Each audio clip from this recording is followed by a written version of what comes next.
नमस्कार, एनटिभी कोहलपुर समाचारमा स्वागत छ। म पुरुषोत्तम सापकोटा र साङ्केतिकरणमा हुनुहुन्छ दोबासे रति बस्नेत। बाढी र पहिरोले छेदविच्छेद बनाएको सुदूरपश्चिमका विभिन्न गाउँ अहिले अभावको सामना गरिरहेका छन्। सरकार अहिले पनि क्षतिको विवरण सङ्कलनमा छ। राहतपछि पीडितहरू पुनर्स्थापनाको प्रतीक्षामा छन्। सरकारले सुदूरपश्चिमका 20 स्थानीय पालिकालाई सङ्कटग्रस्त घोषणा गरेको छ। तर प्रश्न छ, पुनर्स्थापनाको काममा किन ढिलाइ भइरहेको छ? आजको समाचारमा कतै कृषिमा यान्त्रिकीकरण बढ्दो त कतै ढुवानीका साधनको वितरणका खबरहरू छन् र भारतको तमिलनाडुमा उच्च अधिकारी सवार हेलिकप्टर दुर्घटनाको प्रसङ्ग पनि। तर सुरुमा प्रमुख समाचार। गत कार्तिकको पहिलो साता परेको वर्षाले पुर्याएको क्षतिको मूल्याङ्कन जारी। सुदूरपश्चिम प्रदेशका 20 वटा पालिकालाई सङ्कटग्रस्त घोषणा। कपिलवस्तुमा एकैपटक बिउ र मल छर्ने कृषि मेसिन भित्रिएपछि किसान खुसी। मजदुर अभावमा जमिन बाँझो राख्नुपर्ने बाध्यताको अन्त्य। पश्चिम नवलपरासीको धनेवा खोलामा निर्माण सुरु भएको पुल 8 वर्षसम्म पनि सकिएन। निर्माण कम्पनी र सडक डिभिजनले चासो नदिएको स्थानीयको गुनासो। भारतका chief of defence staff Bipin Rawat चढेको हेलिकप्टर तमिलनाडुमा दुर्घटना। रावतसहित सवार 14 जनाकै मृत्यु भएको पुष्टि। र T20 विश्वकपको ग्लोबल छनौटमा नेपालले समूह चरणमा आयरल्यान्डको सामना गर्ने। नेपाल रहेको समूहको छनौट ओमानमा आयोजना हुँदै।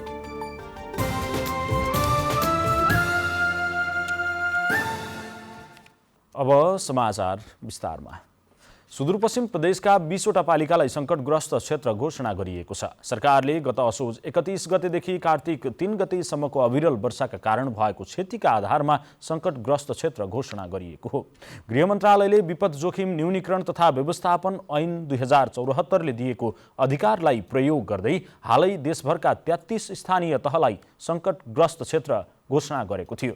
तीमध्ये सुदूरपश्चिमका डोटी र डडेलधुरामा 5-5, बजाङका 4 तथा बैतडी, बाजुरा र दार्चुलाका 2-2 स्थानीय तह छन् भने डोटी, डडेलधुरा, बजाङ, बैतडी र बाजुराका केही गाउँपालिकालाई सङ्कटग्रस्त क्षेत्र घोषणा गरिएको छ। गृह मन्त्रालयले 2078 माघ मसान्तसम्म लागू हुने गरी विपद सङ्कटग्रस्त क्षेत्र घोषणा गर्ने निर्णय गरेको थियो। गत असोज 31 देखि कार्तिक 3 गतेसम्मको अविरल वर्षाका कारण सुदूरपश्चिममा धनजनको क्षति भएको थियो। विपदमा प्रदेशभर 37 जनाको मृत्यु भएको थियो भने अरबौं रुपियाँ बराबरको क्षति भएको थियो। कोरोना भाइरसको नयाँ भेरिएन्ट ओमिक्रोन देखिएका 2 जना नागरिकको रिपोर्ट नेगेटिभ आएको छ। हिजो कोरोना परीक्षण गराएकोमा कोरोना रिपोर्ट नेगेटिभ आएको स्वास्थ्य तथा जनसङ्ख्या मन्त्रालयले जानकारी दिएको छ। स्वास्थ्य मन्त्रालयका प्रवक्ता डाक्टर कृष्ण प्रसाद पौडेलका अनुसार PCR परीक्षणमा उनीहरूको रिपोर्ट नेगेटिभ आएको हो। गत मङ्सिर 3 गते नेपाल आएका 66 र 71 वर्षीय व्यक्तिमा कोरोनाको ओमिक्रोन भेरिएन्ट पुष्टि भएको थियो। उनीहरूको अवस्था सामान्य रहेको र क्वारेन्टाइनमा बसिरहेको डाक्टर पौडेलले बताउनुभयो। कोभिड-19 का अन्य भेरिएन्ट जस्तै ओमिक्रोनको सङ्क्रमणबाट बच्न पनि जनस्वास्थ्यका सबै मापदण्डहरूको पालना र खोपको प्रयोग महत्त्वपूर्ण हुने भएकाले सबैमा मापदण्डको पालना गर्न र खोप अभियानमा सहभागी हुन मन्त्रालयले आग्रह गरेको छ। ओमिक्रोन भेरिएन्टसँग तर्सिने भन्दा पनि सतर्क हुन आवश्यक रहेको सरुवा रोग विशेषज्ञ डाक्टर शेरबहादुर पुनले बताउनुभयो।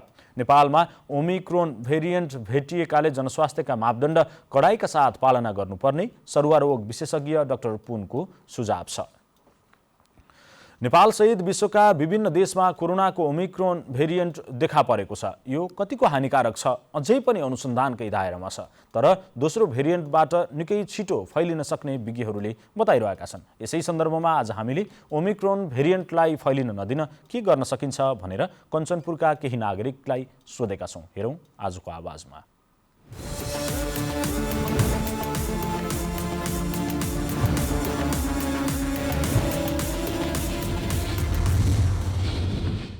महामारी कोरोनाले हाम्रो जीवनलाई अस्तव्यस्त पारेको छ। हामीहरूलाई जिउन गाह्रो भइराखेको छ। सबै जनताहरूको रोजगारी रोकिएको छ। पढ्ने विद्यार्थीहरूले पढ्ने अवसर पाइराखेका छैनन्।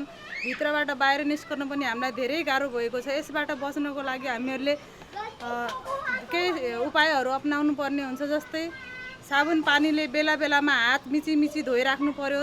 बेला बेलामा सेनिटाइजरहरूको प्रयोग गर्ने अनि मास्कको नियमित सदुपयोग गर्ने लगाइराख्ने। बाहिर जाँदाखेरि हातछिउ गर्दाखेरि अथवा कुनै पनि बाहिरी वातावरणमा जाँदाखेरि अलि सफा सुग्घर भएर जाने, बाहिरबाट भित्र पस्दाखेरि पनि हात खुट्टा राम्रोसँग सफा गर्ने, दैनिक रूपमा आफ्नो शारीरिक सरसफाइ गर्नुपर्दछ।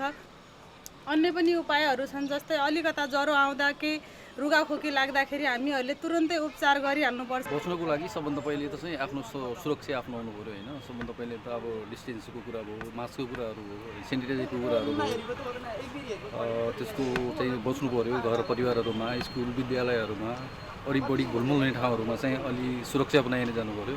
अब खास गरी म बाहेक सबै चाहिँ अब फेरि सङ्कट नै छैन भन्ने किसिमले चाहिँ हिँड्नु पऱ्यो। जहाँ पनि सेफ रहनु पऱ्यो। जहाँ अब किनमेल गर्दा बजारहरूमा होस्, बाटोमा हिँड्दा होस्, यातायातमा हिँड्दा होस्, सबभन्दा पहिला भने त पर्सनल सेक्युरिटी हो। अब जसरी आफ्नो चाहिँ मास्कहरू युज गर्नु पऱ्यो होइन, सोसियल डिस्टेन्सहरू राख्नु पऱ्यो हुनुसम्म चाहिँ। मास्क युज गर्ने, सेनिटाइजर गर्ने, अनि यताउताबाट आएपछि हात धुने र जहिले पनि अब ज्यादा बढी भिडभाड भएको ठाउँमा नजाने, एकदम आवश्यक कामभन्दा बाहिर हिँडुल नगर्ने, यही गरेपछि बच्न सकिन्छ जस्तो लाग्छ। भिडभाडमा नजाने, अनि गएले नि मास्कको प्रयोग गर्ने, साथीभाइसँग भेट हुँदा त्यो हात नमिलाउने नमस्कार गर्ने, अनि बाहिरबाट भित्र प्रवेश गर्दाखेरि सधैँ सेनिटाइजरको प्रयोग गर्ने। कोरोना नियन्त्रणको लागि अब हामीहरूले सामाजिक दूरी कायम गर्ने, सेनिटाइजरहरू प्रयोग गर्ने, सकभर भिडभाडहरूबाट बच्ने, त्यही उपायहरू गर्ने। भिडभाडमा जाँदाखेरि मास्कको प्रयोग अनिवार्य रूपमा गर्ने, अनि बेला बेलामा साबुन पानीले हात धुने, घरभन्दा बाहिर निस्किनु पऱ्यो भने मास्क अनिवार्य रूपमा प्रयोग गर्नुपर्ने देखिन्छ। यसमा हामीले सजग हुने, आफ्नो घरमा हामीले मास्क लगाउने, सेनिटाइजर प्रयोग गर्ने, भिडभाडमा नजाने, यो किसिम हामीले जो गरिरहेको छौँ त्यही अनुसारको अहिले पनि हामी कायम राखौँ। यसो भयो भने सुइयो लाउने काम पनि अब आउँदैछ, त्यो सुइयो इन्जेक्सन पनि सबैले लगाइहाल्नुपर्छ। त्यो 12 वर्ष भनिरहेको छ, तलका लागि पनि इन्जेक्सन लाउनै पर्ने हो। यो भयो भने WHO समेत पनि कन्ट्रोल हुन्छ, 2 इन्जेक्सन लाउनै पर्ने भनेर भनिरहेछ। यसमा यहाँ सबैले आफ्ना घरमा आएकोलाई सहयोग गर्ने, यो गऱ्यौँ भने यो नियन्त्रण हुन्छ।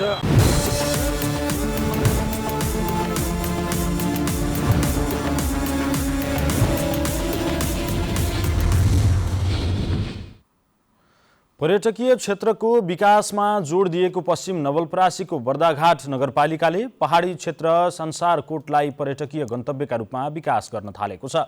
बर्दाघाटले ऐतिहासिक तथा धार्मिक स्थल संसारकोटमा पूर्वाधार निर्माणको काम समेत गरिरहेको छ। सुगम नगरपालिकाको दुर्गम क्षेत्रको रूपमा चिनिने बर्दघाटको संसारकोटमा सडक सञ्जाल र विद्युत विस्तारपछि आन्तरिक पर्यटकको चहल पहल बढ्दै गएको छ। पूर्व पश्चिम राजमार्गको भुताबाट 9 किलोमिटर माथि रहेको संसारकोटबाट माछापुछ्रेको सुन्दर हिमश्रृङ्खला र तराईको मनोरम दृश्यसँगै भारतको नौतुनासम्मको दृश्यावलोकन गर्न सकिन्छ। सो स्थानमा नगरपालिकाले पर्यटक बस्न मिल्ने गरी सामुदायिक भवन निर्माण गरेको छ भने 27 लाखको लागतमा भ्यू टावर निर्माणको काम गरिरहेको छ। यहाँ आउने पहिला गोरेटो बाटो पनि थिएन, दाउने सडकको वैकल्पिक मार्गको रूपमा यसलाई हामीले विकास गरेर अहिले यातायातको सहजता बनाएका छौँ भने यहाँ रहेको मन्दिरलाई हामी व्यवस्थित रूपमा यसको स्तरीकरण गर्ने, यसको संरक्षण गर्ने, यसको सम्वर्धन गर्ने र यसलाई सौन्दर्यीकरण गर्ने हिसाबले हामी काम लागिरहेको। धार्मिक र ऐतिहासिक महत्त्व बोकेको संसारकोटमा पुरानो मौलादेवी मन्दिर छ। सेनवंशीय राजाहरूको कोट मानिने उक्त मौलादेवी मन्दिरमा विक्रम सम्वत 1955 मा चढाएको घण्ट रहेको छ। इतिहास बोकेको स्थल भए पनि ओझेलमा परेको संसारकोटमा विद्युत, सञ्चार र सडक सञ्जाल विस्तारपछि गाउँको मुहार फेरिँदै गएकाले स्थानीय पनि खुसी भएका छन्। यहाँ त रमाइलो हुन्छ, आम्बासको मान्छे पनि यहीँ पिकनिक खान आउँछ, सबै आउँछ। आज रमाइलो लाग्छ। थारू, मगर, गुरुङ, छिद्री, बाहुन एउटा यहाँ त दर्शन गर्न आउँछ। संसारकोटका स्थानीयले दैनिकी चलाउन परम्परागत कृषि र पशुपालन गर्दै आएका छन्। तर अहिले बिस्तारै गाउँमा पर्यटकीय पूर्वाधारको निर्माण र बढ्दै गएको चहल पहलले पर्यटनको माध्यमबाट जीवनस्तर उकास्न सकिनेमा स्थानीय आशावादी छन्। विकास अधिकारी, नेपाल टेलिभिजन, लुम्बिनी प्रदेश, पश्चिम नवलपरासी। समाचारको क्रम जारी नै छ, अहिलेलाई एकैछिनको विश्राम।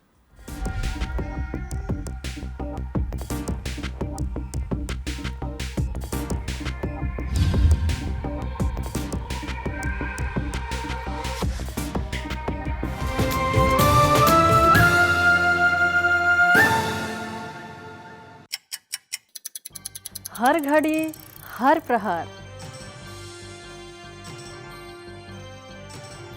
प्रत्येक गाउँ, प्रत्येक सहर, के निकट के विकट। हरेक स्थितिमा हरेक परिस्थितिमा नीति विधि र प्रतिनिधिका कुरा, प्रकृति संस्कृति र प्रविधिका कुरा। हाम्रो समाचार, तथ्य, सूचना, निष्पक्ष विचार, हाम्रो अभिभारा, तपाईको सूचनाको अधिकार।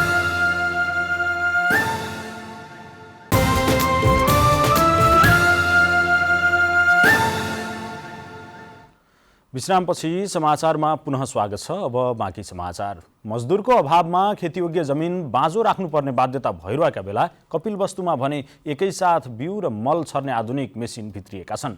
कृषिमा भित्रिएको यो प्रविधि देखेर कपिलवस्तुका किसानहरू उत्साहित भएका छन्।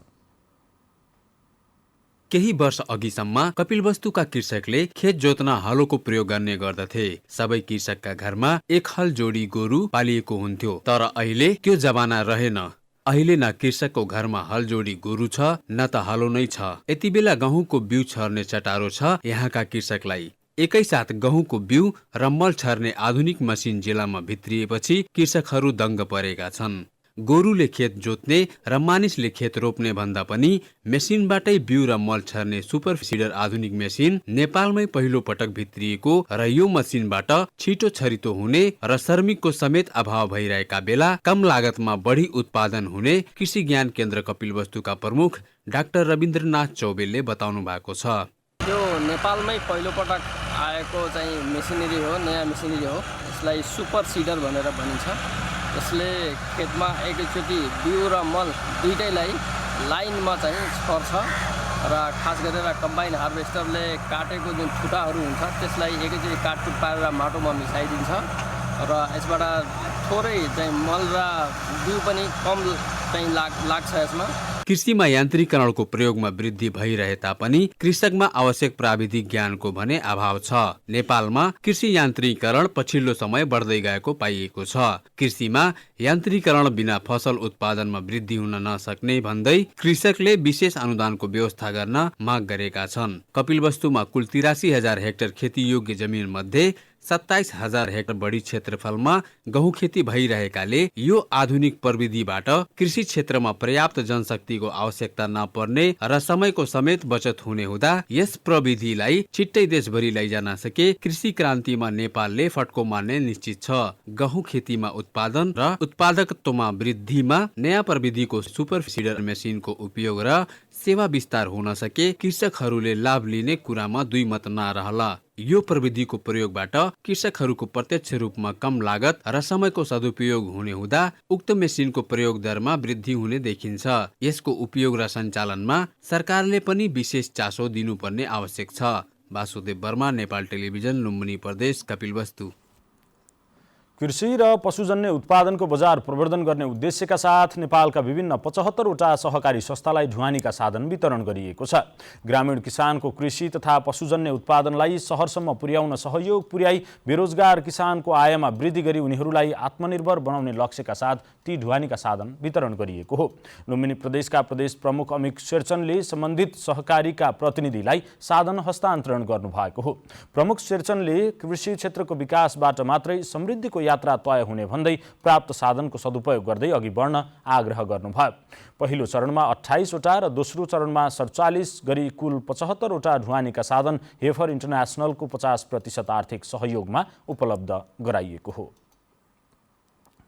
सिजनमै तरकारीको मूल्य आकाशिएपछि उपभोक्ताहरू मारमा परेका छन्। हरेक वर्ष यसै समयमा तरकारीको मूल्य घट्ने गरेको भए पनि यस वर्ष भने तरकारीको मूल्य आकाशिएको छ। तरकारीको मूल्य बढे पनि सम्बन्धित निकायले चासो नदिएको उपभोक्ताहरूले गुनासो गरेका छन्।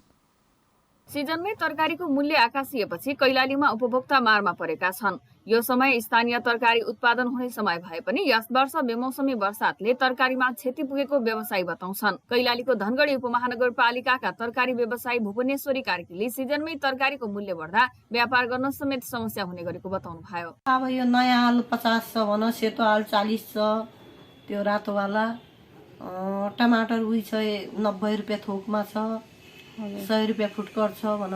बढेको तरकारी मूल्यले विपन्न वर्गका सर्वसाधारणलाई झनै समस्या भएको छ। यहाँ भारतसँगै सुदूरपश्चिमका पहाडी जिल्लाहरूबाट तरकारी आयात भइरहेको छ। कैलालीको धनगढीमा रहेको त्रिनगर उपज कृषि हाट बजार समितिका अध्यक्ष भवानी सिंह चैसिलले गत वर्ष भन्दा यस वर्ष तरकारीको मूल्य 10 देखि 50 रुपैयाँसम्म बढेको बताउनुभयो। अरू सालको तुलनामा यतिखेर चाहिँ तरकारी धेरै सस्तो हुनुपर्ने समय हो, किनभने सिजनली तरकारी हो। तर दैव गतिलाई कसैले टेर्न सक्दैन। यो हाम्रो ठिक समयमा चाहिँ बर्खा लाग्नु भनेको नै एउटा प्रकारको चाहिँ उपभोक्ताले चाहिँ नोक्सान पाउने हो, उता किसानले पनि नोक्सान पाएको थियो।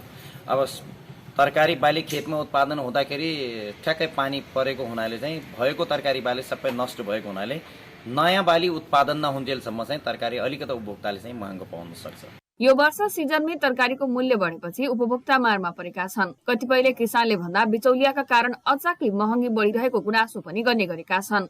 यस विषयमा नियमन गर्ने निकायको ध्यान जान जरुरी रहेको उपभोक्ताको भनाइ छ। निर्मला खरायत, नेपाल टेलिभिजन, सुदूरपश्चिम प्रदेश, कैलाली। दाङमा बेरोजगार युवालाई सिप हस्तान्तरण गर्न थालिएको छ। विकट बस्तीका युवालाई स्वरोजगार बनाउने अभियान अन्तर्गत कुकको सिप हस्तान्तरण गरिएको हो। हातमा सिप भएपछि आत्मनिर्भर हुन सकिने युवाहरूले बताएका छन्। राजपुर गाउँपालिका वडा नम्बर 6 गङ्दी निवासी माया कुमारी चौधरीको हातमा सिप थिएन। जागिर खोज्दै धेरै ठाउँ धाउनुभयो। जागिरको लागि अनुभव चाहिने, तर उहाँसँग न अनुभव थियो न हातमा सिप नै। त्यही भएर उहाँले कुकको तालिम लिन थाल्नुभयो। अब आफ्नै व्यवसाय सञ्चालन गर्ने योजना बनाएको माया कुमारी चौधरीले बताउनुभयो। केही आम्दानी आउँछ कि भनेर तालिम गरिरहेछौँ अनि तालिम सिकेर हामी के गरौँला भनेर सोचेर आएको व्यवसाय अब गर्न सक्छु भन्ने जस्तो लाग्छ। बेरोजगार युवाहरूको सूची तयार पारेर सिप हस्तान्तरण गर्न थालिएको छ। युवाहरूको मागको आधारमा निशुल्क कुकको तालिम प्रदान गरिएको हो। यो तालिमपछि धेरैले आफ्नै व्यवसाय सञ्चालन गर्ने योजना बनाएका छन्।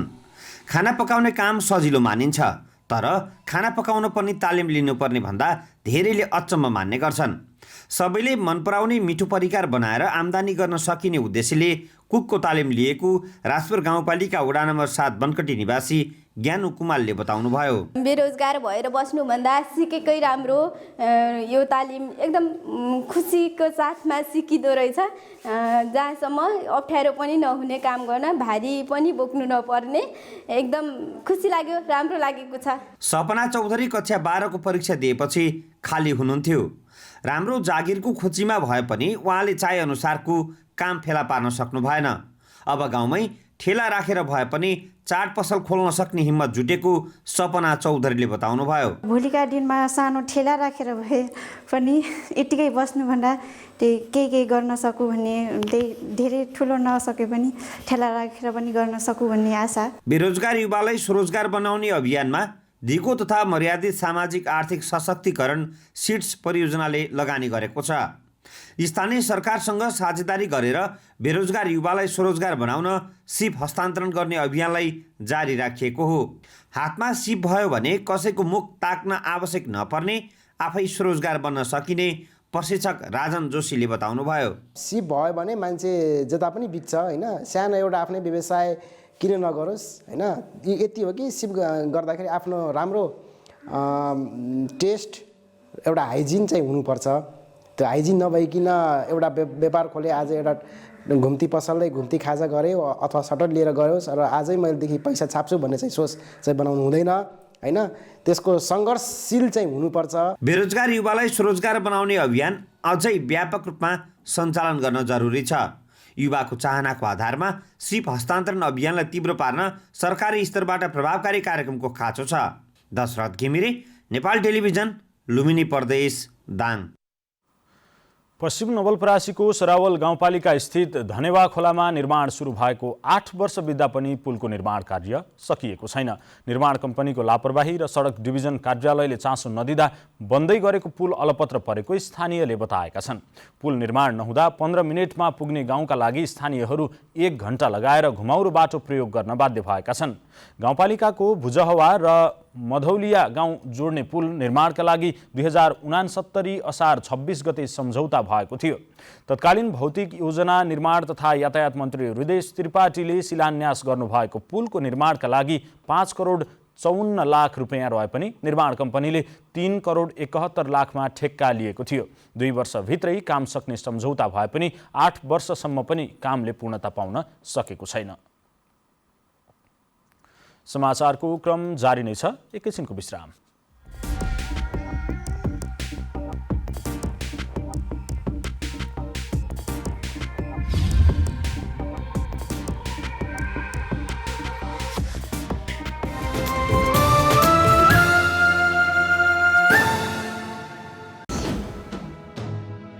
समावेशी आवाज, समावेशी चरित्र, बेग्लै अस्तित्व, पहिचान सर्वत्र। दृश्यहरूको भीडमा तपाईकै दृश्य, कला, संस्कृति र प्रकृतिको शब्दचित्र। अनुहारहरूको भीडमा तपाईकै अनुहार, अनेक नेपालीको एक अनुहार। एनटिभी कोहलपुर।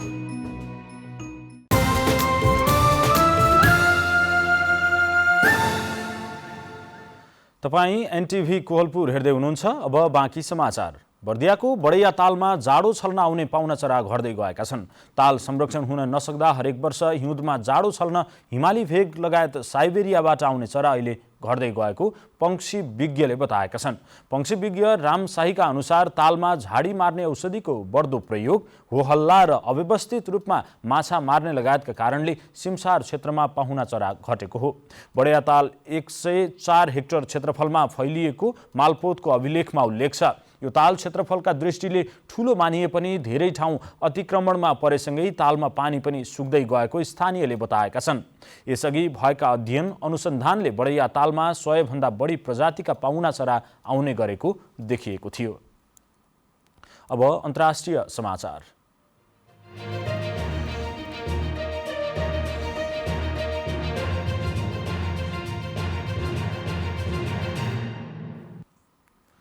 भारतका चीफ अफ डिफेन्स स्टाफ तथा भारतीय सेनाका पूर्व प्रमुख बिपिन रावत सवार हेलिकप्टर दुर्घटनामा परेको छ। बिपिन रावत सहित 14 जना सवार हेलिकप्टर दुर्घटनामा 14 जनाकै मृत्यु भएको छ। तर भारत सरकारले दुर्घटना र मृत्युबारे भोलि मात्रै संसद मार्फत औपचारिक जानकारी दिने भारतीय सञ्चार माध्यमहरूले बताएका छन्।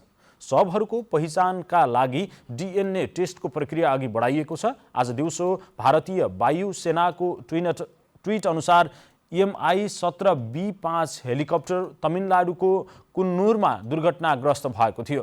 हेलिकप्टरमा सेना प्रमुख बिपिन रावत, उहाँकी पत्नी मधुलिका रावत सहित अन्य उच्च अधिकारीहरू रहेको बताइएको छ। भारतीय वायु सेनाले दुर्घटनाको कारण पत्ता लगाउन भन्दै छानबिन गर्न आदेश दिएको छ। अब आर्थिक समाचार।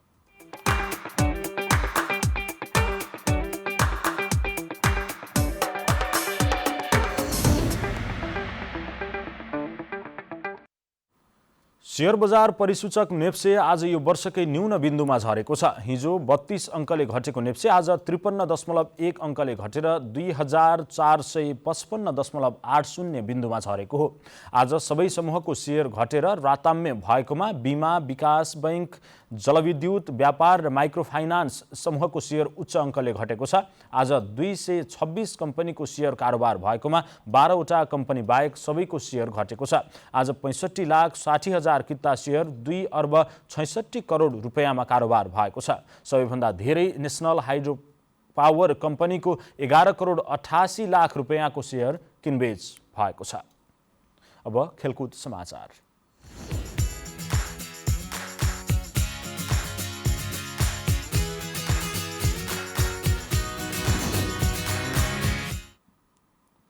अर्को वर्ष अस्ट्रेलियामा हुने T20 विश्वकपका लागि हुने ग्लोबल छनौटमा नेपालले समूह चरणमा आयरल्यान्डसँग प्रतिस्पर्धा गर्नुपर्ने भएको छ। 16 टिमले प्रतिस्पर्धा गर्ने ग्लोबल छनौटमा 2 समूह हुनेछ। त्यसमध्ये नेपाल समूह एमा परेको छ। हरेक समूहका शीर्ष 2 टिम विश्वकपमा छनौटमा हुनेछन्। नेपाल रहेको समूह 1 ग्लोबल छनौट 2022 फेब्रुअरीमा ओमानमा आयोजना हुनेछ।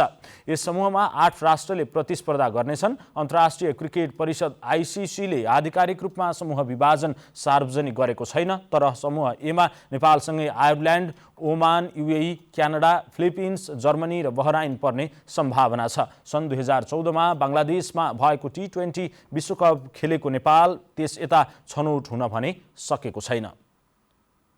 अब मौसम।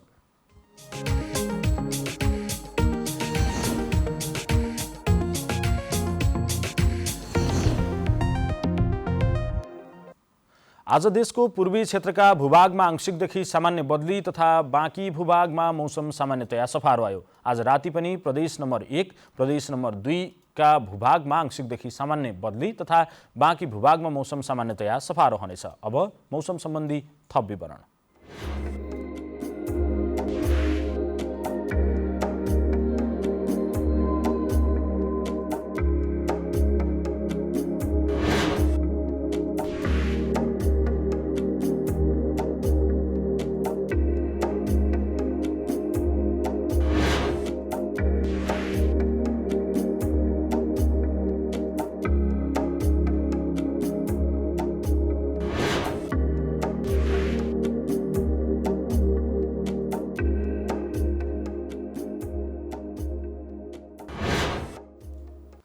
समाचारको अन्त्यमा प्रमुख समाचार पुनः एकपटक। गत कार्तिकको पहिलो साता परेको वर्षाले पुर्याएको क्षतिको मूल्याङ्कन जारी। सुदूरपश्चिम प्रदेशका 20वटा पालिकालाई सङ्कटग्रस्त घोषणा। कपिलवस्तुमा एकैपटक बिउ र मल छर्ने कृषि मेसिन भित्रिएपछि किसान खुसी। मजदुर अभावमा जमिन बाँझो राख्नुपर्ने बाध्यताको अन्त्य। पश्चिम नवलपरासीको धनेवा खोलामा निर्माण सुरु भएको पुल 8 वर्षसम्म पनि सकिएन। निर्माण कम्पनी र सडक डिभिजनले चासो नदिएको स्थानीयको गुनासो। भारतका chief of defence staff Bipin Rawat चढेको हेलिकप्टर तमिलनाडुमा दुर्घटना। रावतसहित सवार 14 जनाकै मृत्यु भएको पुष्टि। र T20 विश्वकपको ग्लोबल छनौटमा नेपालले समूह चरणमा आयरल्यान्डको सामना गर्ने। नेपाल रहेको समूहको छनौट ओमानमा आयोजना हुँदै।